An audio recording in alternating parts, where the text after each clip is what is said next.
Un petit potager, quelques légumes soigneusement choisis pour limiter les risques. Un plaisir que Jacques Musinski ne se résout pas à abandonner, malgré la terre souillée. On voit pas, on le sent pas, quoi, mais... Mais là-dedans, il y a quoi alors? Du plomb, du zinc, du cadmium, voilà, ouais. Des métaux lourds retombés de Métal Europe. La fonderie n'était distante que de quelques centaines de mètres de la maison de Jacques. Jardinage, jeux des enfants, construction, ici tout est limité, encadré. Et la valeur du bien forcément amputée. Et des voisins qui ont mis plus de 2 ans à vendre leur maison, donc, et qui ont été obligés de baisser le prix de plus de 50 000 €.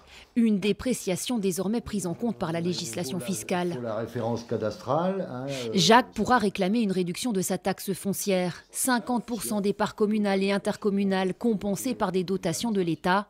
Le résultat d'un combat de 3 ans pour les associations. le dégrèvement, c'est la reconnaissance d'habiter sur une zone polluée. Et cette zone ne vous permet pas de jouir d'une vie tout à fait normale, comme chacun doit prétendre aujourd'hui lorsqu'il habite sur son terrain. Sont concernées les communes de Courcelles-lès-Lens, Noyelles-Godault et Évin-Malmaison, où les habitants sont déjà nombreux à venir se renseigner. On a quand même 85% de la population qui est impactée au niveau du pic Métal Europe, en fait, de la pollution. Donc notre souhait, c'était justement que les démarches administratives soient faites vraiment au niveau de la mairie, donc les documents sont remis directement au niveau de l'accueil et de l'urbanisme en cas de problème cadastral, en fait.